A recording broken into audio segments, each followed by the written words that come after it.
Good morning. My name's Nick Carter. I'm proud to be a fourth-generation Indiana farmer, deeply invested in local food in Indiana, and I'm proud to share the title of entrepreneur with Indiana's Governor, Mike Braun. Governor Braun's a conservative outsider who spent his career as a Main Street entrepreneur, building a business, creating thousands of good-paying Hoosier jobs. He's lived an American dream, and now, as governor of Indiana, he's working to preserve that same freedom, that same dream and opportunity to achieve prosperity for future generations of Hoosiers. I happen to be raising 3 of them, so that future is very important to me. The governor and I share similar values: faith, family, and community. Those values have guided Governor while growing a business and raising a family, and have inspired his call to serve fellow Hoosiers throughout the years. He began his public service as a member of a local school board for 10 years. Then as a state representative from 2014 to 2017. And in 2018, he was elected to be a conservative voice for Hoosiers in the U.S. Senate.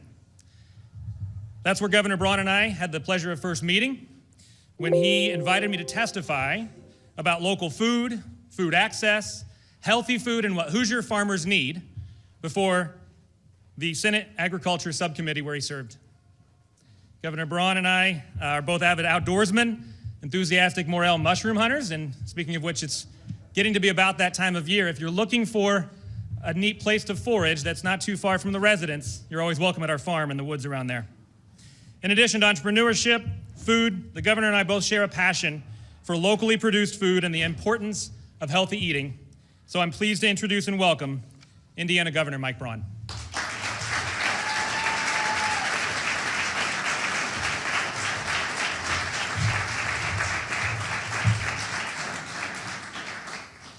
Thank you, Nick. What a pleasure to be here talking about a subject that I've spoken about for years. It goes back to running that hardscrabble business that finally got to the point where I knew I could scale it, and then had to deal with an annual issue of how lucky I was that my costs were only going up 5 to 10%.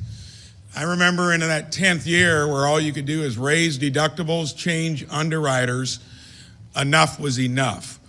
I think the proudest thing I've done in business or government was sitting in on that HR meeting to renew or either say enough is enough. And in that one meeting, and I got most of this out of the insurance companies, they told me what would work, that insurance is about indemnification of critical illness or an accident, not about paying for every scratch and dent, basing it upon expensive remediation as opposed to wellness and prevention. In that one renewal meeting, become the insurance company, you reconstruct it completely by not promoting expensive remediation, making healthcare consumers out of your employees, basing it on an ounce of prevention's worth a pound to cure. I spoke about that in the Senate on the Health, Education, Labor, and Pensions Committee, and like I told Maureen so often, it was like talking to the side of our big white barn back home. Everybody gave polite consideration, nothing happened. President Trump tried to take it on with executive orders, only one stuck, and that's through the remediation system. What I love about this is we're talking about how to change the culture of promoting chronic disease through the way we produce our food by not preventing chronic disease in the first place. So I came out with 9 executive orders today, finally, to where you can do something rather than just talk about it. So happy to see an administration that's going to be entrepreneurial with it as well. So thank you, Secretary Kennedy, Administrator Oz, for coming in. You're setting the stage at the federal level. We're going to be your best ally at the state level.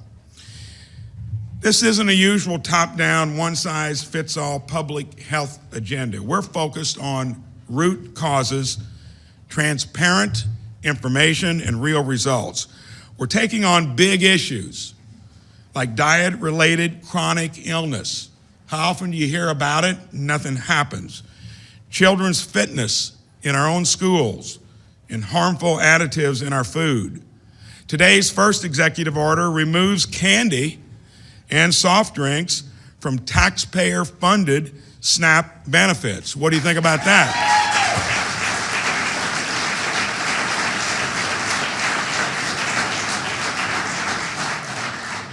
More SNAP money is spent on sugar drinks and candy than on fruits and vegetables.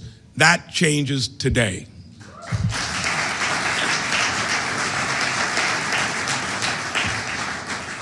We're kicking off a study of diet-related chronic illness. When I gave a free biometric screening to every one of my employees after reforming it, number one asymptomatic issue was diabetes. And it's so easy to nip in the bud, and it's very expensive to remediate it. The goal is to empower Hoosiers to address root causes of chronic illness with preventions, nutrition, physical activity, and early screening. That is so important, early screening. Hoosier parents are concerned with negative effects of food dyes. I share those concerns. Today, our health department kicks off a new study on harmful effects from dyes and other food additives as well.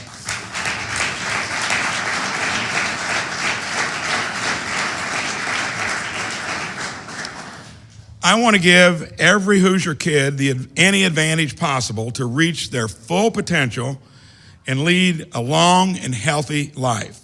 Today, we're starting the Governor's Fitness Test and School Fitness Month to encourage exercise and physical activity in school and for our youth as well.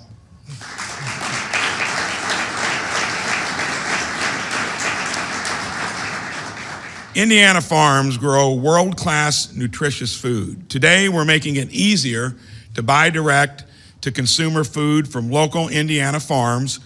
We're also focused on the health of Indiana's biggest program, Medicaid.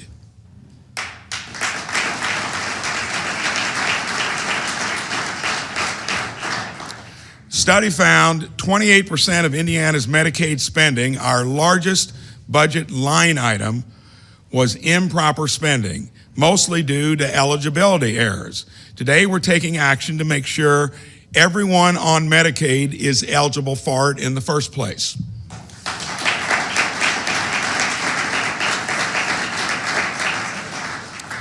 SNAP is intended to help our neighbors who have fallen on hard times, but we also need to encourage their long-term self-sufficiency so that they can thrive and benefit in their communities. Today, we are changing work requirements so the 2/3 of able-bodied SNAP recipients who don't work are put on a path to filling one of Indiana's 100,000 jobs that need better skills, and that if you get your own plant and equipment in great shape and you know that that's out there, we're going to try to get you into it, and not needing the experience or a college degree. Today's 9 executive orders reflect a new approach to health policy in the state of Indiana, focused on empowering everyone to live a healthier, happier, longer life, and today is where we begin.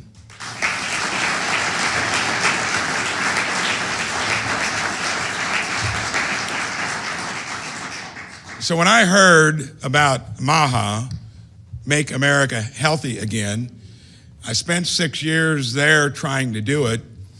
In making Indiana healthy again, I've always been a proponent that the leading states that are entrepreneurial, that find ways to do it, will probably be more agile than the place you're working in now that I did for 6 years.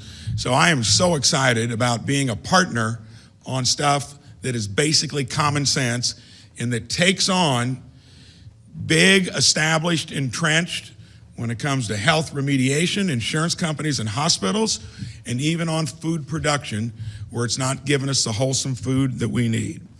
So it's my honor to introduce Dr. Oz, the Commissioner of CMS, and thank you for coming in and Can't wait to hear from you.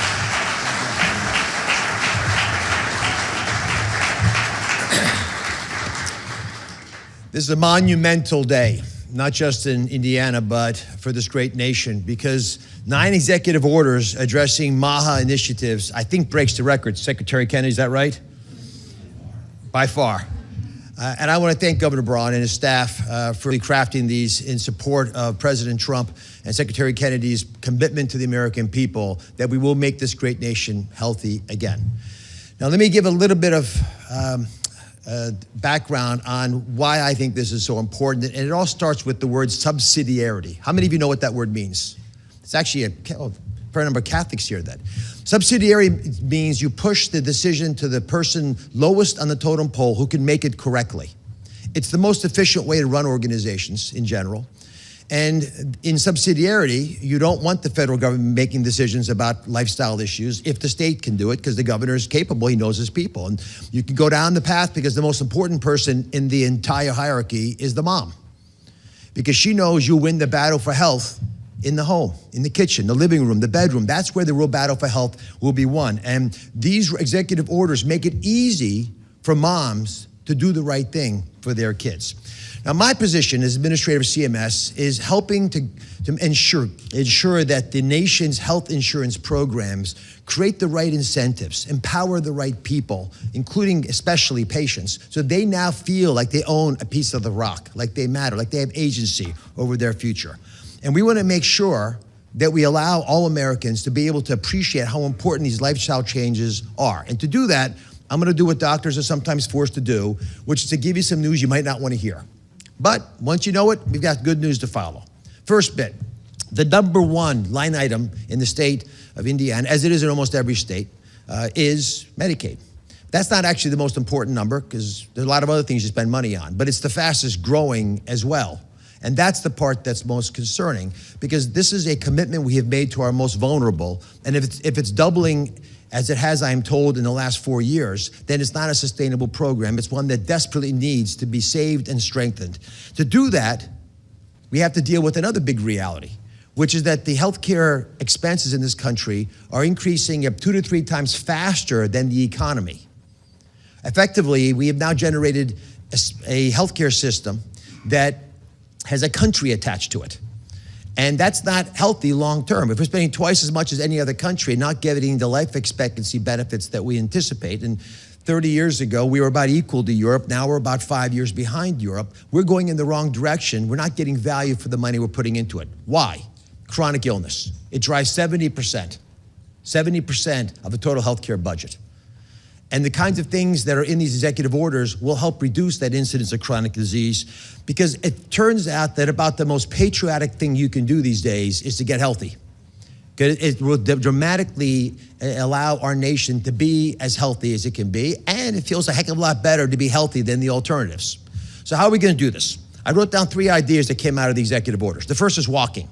Little stat to come in handy at dinner tonight. If every American walked 20 minutes, exercised 20 minutes a day, broke a little sweat, it would probably reduce our healthcare budget, the part that I'm especially worried about at CMS, by about $100 billion.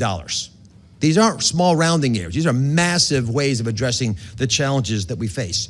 The President's Council on Sports, Fitness, and Nutrition, that I was honored to be a part of in the first Trump administration, actually created by Secretary Kennedy's uncle, John F. Kennedy, is a good example of how we can do this well. I learned on that committee that the #1 thing we often lack in communities are coaches. It's an action step. We should make it easier to mentor young people. I'll come back to that theme. Second big topic, nutrition. Quite a few of these executive orders touch on that reality. I'll give you a little tip that I learned years of studying nutrition science. It turns out that the most healthiest way to address food is to eat food that looks the way it looks coming out of the ground. That's like a simple way of memorizing what makes sense. That's why butter is better than hydrogenated oils, because it doesn't matter if butter might cause other issues. It's real food. Your body knows what to do with it. It's a home game.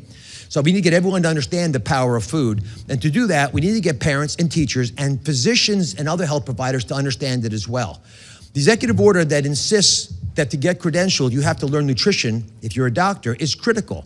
When I was in medical school, there was no nutrition class. I actually ran for student body president and won on that campaign promise, and we started one. Today in America, most medical schools do not teach nutrition. Why does that matter? Because if you go to 4 years of medical school and bust your tail and learn everything, and nutrition wasn't on the docket, what is that message to you? It doesn't matter. It's not important. If it was critical, you would have been taught it, because you learned everything else you needed to learn in medical school. If nutrition is not on the agenda, not in the syllabus, it's not really important for you. And I believe that we should empower folks, and the executive orders will do just that, to be able to navigate nutrition. And we have plans at CMS to make that easier. Finally, community involvement.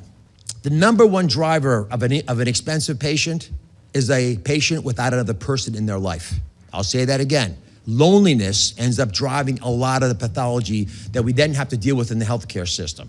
The way you deal with that is by having community groups that work together well. One of the executive orders encourages schools to get young people to become educated about health, but I'll tell you from personal experience, they also become activists in a good way when they're healthy. We started a foundation with my wife 20 years ago, and have done very well across the country, touching the lives of millions of young people doing just this. And when I go into these schools, as I hope many of you will, and you look at the eyes of these young people, sometimes it looks like the light's gone out.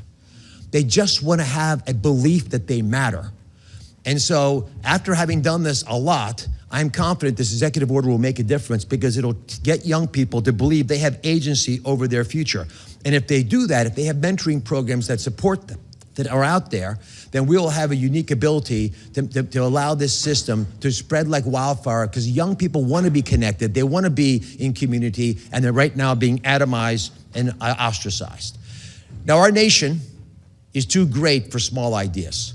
And the ideas that Secretary Kennedy and President Trump are putting forth in rapid fire, and now supported at this level of intensity in the state of Indiana, are emblematic of the fact that we have a generational opportunity to make this country as healthy as it should be. And the person who has represented this more than any other, Secretary Kennedy, is a dear friend. I've known him for many years through his foundation work, but I met him on my show. And when he came on the show, many did not want him to appear because they thought he had far-out ideas that were so bad they shouldn't be heard. And I'll tell you in my mind how you define MAHA, because it's how you define the next speaker, Secretary Kennedy. It's defined in 3 words. The first is curiosity. Are you truly desirous of learning what needs to be done to improve the life of your fellow man? And if you are truly curious, and remember 80% of questions are statements in disguise. So if you're truly curious and you really go in there with questions and you hear stuff that matters, are you then courageous enough to share it with people around you? Because when you do that, sometimes folks get mad at you, especially with the current healthcare system that we have. And certainly Senator Kennedy has faced that. Secretary Kennedy finally is a compassionate man. And I say that because I think of him like a brother, but I have never seen him do something mean to anybody else. So if you're curious and you're courageous and you're compassionate in sharing that wisdom, as difficult it is for people to hear, that makes you a true healer. Secretary Kennedy, thank you.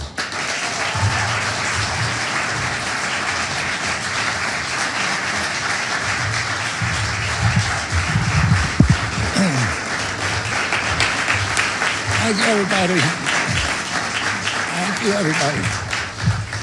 I'm really happy to be here today. Very, very grateful to Governor Braun and to Mehmet Oz. But I've been to a bunch of states to announce MAHA initiatives over the past 3 or 4 weeks, and it's always been one at a time. And this one really broke the bank. 9 executive orders, all designed to improve our farms, our fitness, our food, our education, our health.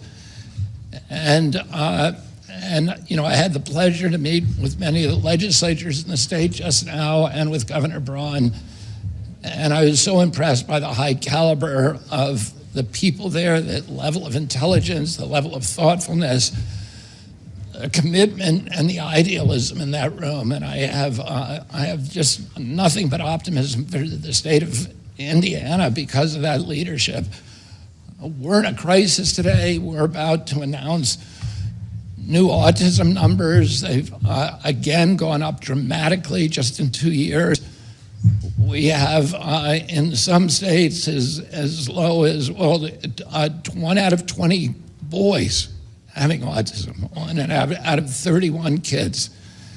And when I was in my generation today, the rate of autism is 1 in 10,000. And this is just one disease. This whole generation of kids is damaged by chronic disease. I was talking to the governor that I walk through an airport and I see these young people who once again have hope because of what's happening in this administration. But you can see the chronic inflammation, you can see the mitochondrial challenges that they're facing. And this is not, as the governor mentioned, diabetes is a treatable disease. Virtually 100% of people who are pre-diabetic can get rid of that diagnosis through changes in their diets. And so it's treatable, and if 50% of our adults, when I was a kid, the typical pediatrician would see 1 case of diabetes during his lifetime, during a 40 or 50-year career, juvenile diabetes. Today, 1 out of every 3 kids who walks through his office door is diabetic or pre-diabetic. We just got new numbers from NIH that said that 38% of teens are pre-diabetic. We have 100 million people in this country who are pre-diabetic. This is unknown in human history. And, obesity crisis, when my uncle was president, 3% of Americans were obese. Today, it's around 70% are obese or overweight. In Japan, when my uncle was president, 3% of kids were obese. Today in Japan, 3% of kids are obese. So it's a choice. And it's almost certainly because Japan has a very, very aggressive school lunch program. And make sure the kids get wholesome foods. And when you raise these children, as Mehmet said, when you raise them, they become advocates for good food. They become energized themselves, and they develop lifelong habits. Their taste buds are altered so that they have a yearning and a hunger for good food and a repulsion towards food that is making us sick. Today, we're the 4th most obese country in the world, and we have something that is unique in human history. We have people who are obese who are at the same time malnourished, because the food that we're eating is not nutrient dense anymore. And I was involved, in tobacco litigation back in the 1980s, in the late 80s, and the tobacco companies at that point were the most cash-rich companies on earth. And they saw the writing on the wall. They saw the regulatory headwinds, and their consumers were walking away from their product, and they decided to diversify. So they started buying up the food companies. By the mid-1990s, the 2 biggest food companies in the world were R.J. Reynolds and Philip Morris. And they transferred thousands of scientists that were engaged in making tobacco more addictive to do the same thing with food. And they developed in the lab all of these chemicals that are unknown in nature, that make food more attractive. But it's not food, it's food-like substances. So they'll put a strawberry flavor in the food, but there is no nutrients that you would find in a strawberry. Your body is craving that, but it doesn't get filled up. And it doesn't give you nutrition, but you want to eat more and more, so you get obese, but at the same time you get malnourished.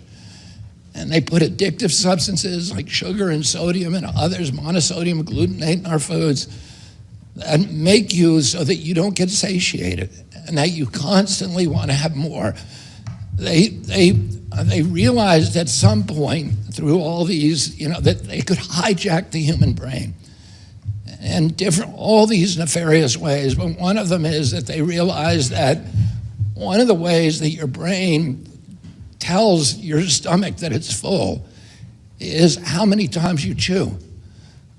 Oh, they began adding food softeners to our food so that your brain would be under the illusion that you weren't full. You can inhale 20 Twinkies and still want more because you're not chewing them. And so they figured out all these things, and they changed our food system in this country, so it is poison to us. and it is poisoning the American people. My uncle, as Governor Braun said, launched the Presidential Council on Physical Fitness back in 1961, and because he saw the healthcare costs increasing, but he also saw, more importantly, that our country, Americans, when I was growing up, were regarded as the toughest people in the world. And he associated that beef jerky toughness that was associated with the American people in the minds of the rest of the world with the success of our nation. And he didn't want us to get soft. And when, Governor Braun and I were growing up, we all participated in the Presidential Council and the fitness tests, and it was a big aspiration at our schools to do that. And for me, it imbued me with a lifetime commitment to physical fitness. And today, I'm 71 years old, and the governor is the same, and he, both of us feel like we're in our 40s or 50s, and we have a lot of energy and a higher capacity to enjoy our lives. And we want that for our children, and we all want it. We now have the sickest country in the world. We spend 2 to 3 times for health care what other countries spend, and we are the sickest nation. We had, during COVID, the highest death rate of any country in the world. We had 16% of the COVID deaths in this country, and we only have 4.2% of the world's population. And that's because we have these comorbidities, this chronic disease that the CDC said the average American who died from COVID had 3.8 chronic diseases. Healthy people were not dying. It was sick people who were dying. They were already sick. And so if we want to protect our country against infectious diseases, we need to start by making people healthy again.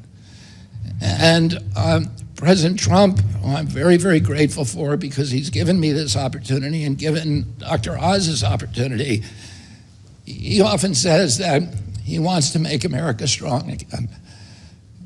But we can't be a strong nation if we're not a strong people. He says that he wants to restore the American dream, but a healthy person has 1,000 dreams, and a sick person only has one. And today, 60% of the people in this country have only one dream. It is threatening our national security. 74% of our kids cannot qualify for military service. And it's destroying our economy and our national vigor. We're spending when my uncle was president, we spent 0 on chronic disease, 0 in this country. They were spending about $1.3 trillion a year, and we can't afford it.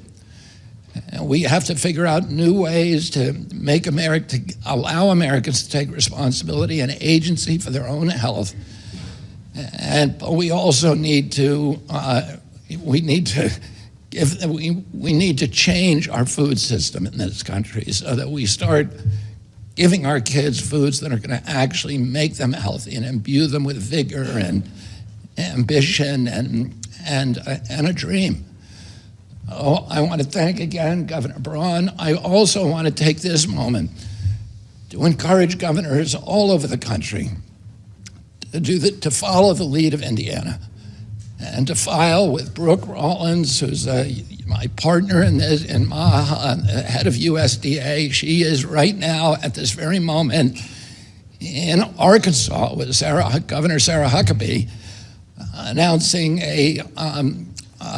the application for SNAP waivers for sodas in that state. This is the first state that has added candy to the SNAP waivers. I'm very, very proud of you, Governor, for doing that.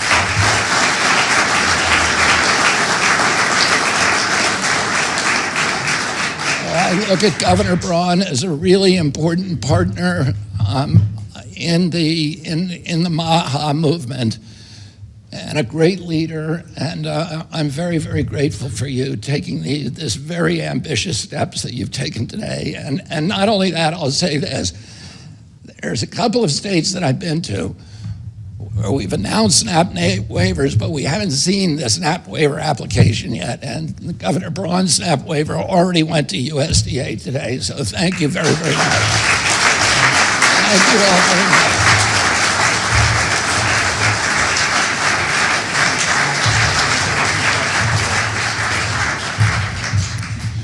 So what a pleasure to have these two come in and weigh on an issue that's important not only to Hoosiers, but the rest of the country. And we will take a few questions for any one of the three of us about make Indiana healthy again or make America healthy again. So.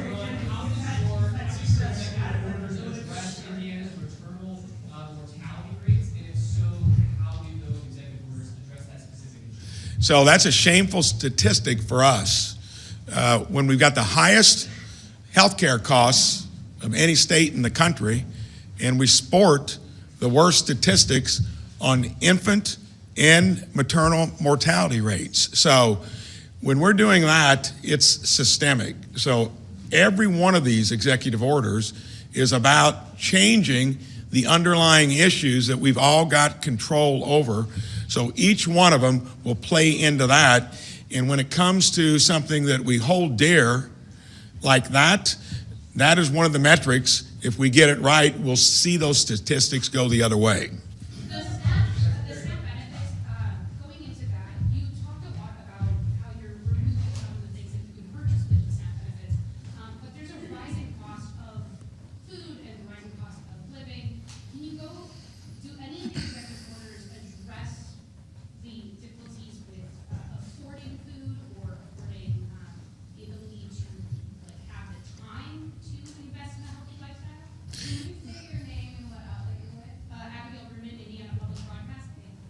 So the whole idea of affordability and accessibility, that is something you can't sidestep, because if in fact it is going to be more costly to actually eat better, we got to find out entrepreneurial ways of addressing it through the folks that produce it, and not necessarily just asking for more to get it done. Because even Medicaid, Medicare, which actually are less costly than the private side of healthcare, begs the question of why is it less costly to remediate there than going through the private side? All of that weighs in, and all I can tell you is if you keep doing more of the same and you're not looking at other approaches, you're guaranteed to keep going into those bad statistics and same bad results. That's where I invite the real world that solves these problems without government being in the way to help figure out how to do it. One more question.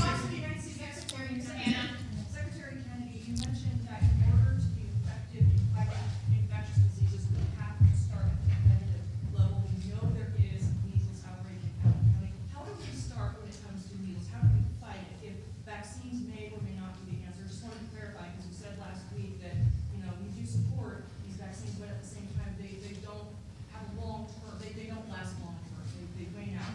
Just wanted to clarify your statement. First of all, I would say that CDC in this case has done a very good job at controlling the measles outbreak. We've had about under 700 cases nationally, and in Europe they've had 127,000 cases, 37 deaths. People get measles because they don't vaccinate. They get measles because the vaccine wanes. The vaccines wane about 4.8% per year. And so, that it's a leaky vaccine, and that problem is always going to be around. We need to also make sure that doctors know how to treat measles and how to treat the associated diseases, the pulmonary diseases that often come with them, and bacteriological. And we can't rely simply on the vaccine. We also have to know how to treat measles. Children shouldn't die of measles. When I was a kid, before the measles vaccine was introduced, there was 500,000 people who got measles, as many as 2 million a year. And nobody got in the newspapers for them for that. But the death rate was about 400 people a year, mainly children who were malnourished. So it's a infection fatality rate of 1 in 1,200 to 1 in 10,000. Children, healthy children, should not die of measles, and there's no reason they should. If the doctors know how to treat at the hospital, that will not happen. Wait a minute. Any other questions for Dr. Oz or Secretary Kennedy? We'll do about 2 or 3 more. Go ahead. Measles vaccine hesitancy is a big issue right now, and we're seeing that this trend is growing. One of the core issues with this is informed decision making. Parents do not feel like they have the ability to make informed decisions about vaccines. Theirs is an epic failure. I'm a master's prepared registered nurse from Fort Wayne. I have done continuing education on theirs, created it for nurses because there's nothing out there. Now, this system is a failure. Nobody knows about it. Nobody knows how to use it. Indiana is prime position to do an overhaul using VAERS ESP, electronic support for public health, used widely across the country to do automated VAERS reporting. We also have the Indiana Health Information Exchange, which has collected all of our medical records for probably the past 10 to 15 years, along with mandatory reporting within 7 days of vaccination. So we are trying to do this. Can we start an initiative in Indiana to study the outcomes, the health outcomes of vaccination in Indiana and assist with this initiative? I mean, the issue that you're raising is absolutely critical and important, and it's outrageous that we don't have a surveillance system that functions. CDC did a study on its own vaccine, the only surveillance system it has VAERS, really. And the CDC did a study on it in 2010, and it captures fewer than 1% of vaccine injuries. So that's CDC's own study. And they had at that time a machine counting system that they were going to roll out to all the HMOs, and they put it on a shelf, and we are going to roll that out. Exactly the system that you're talking about, we're going to do. We're going to improve the surveillance. We're going to get the data sets from everybody we can. We're going to do data sharing agreements with scientists all over the world, with the best scientists, and we're going to find out what contribution vaccines and everything else, mold, EMF, food, all of these other exposures began in the late 1980s. Which one of those are the culprits? I suspect we're going to see that there's a lot of culprits, but we need to know. You're right, people don't have informed consent, and people don't trust our agency anymore. You know, the agency, the trust of the agency is at a historic nadir, and the way to make it trustworthy and the way to make people to improve vaccination is to make the agency trustworthy. And that's what we're going to do.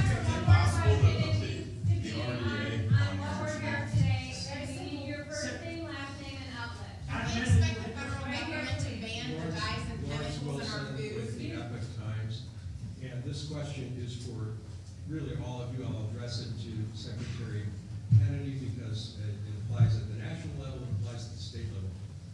MAHA is trying to make a cultural change using the levers of government. We're talking about human behavior and things that people see on TV and talk about with their friends. How confident are you that you can make this shift that's taken? You said when you were a kid, Secretary Kennedy, so that goes back a number of years, maybe 60. 60, let's say.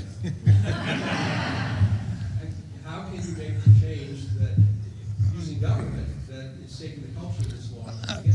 A lot of the negative behavior, the self-destructive behavior in both the medical system, how we pay for medicine, et cetera, how we pay for health care, and how we eat is driven by perverse incentives.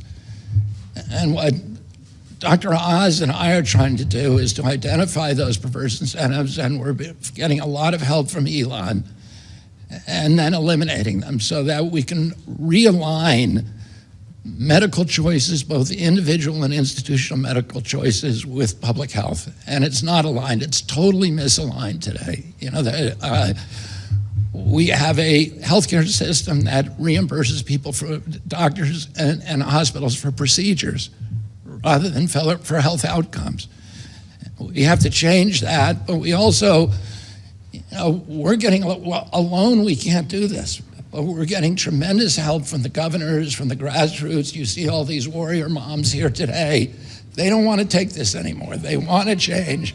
There's a huge, huge movement to get a change. And then we have extraordinary leaders like Governor Braun who are doing this on a state level, and that helps us extraordinarily. I met with the big food titans a couple of weeks ago, and they weren't scared of me. They were scared of what's happening in the states. They don't want a patchwork of regulations where one state bans dyes and one state bans bromades and one state bans titanium dioxide in the food, and now they don't know how to market a national product. What's happening here in the States is driving this movement, and it's going to drive the kind of cultural change that you're talking about. Thank you so much.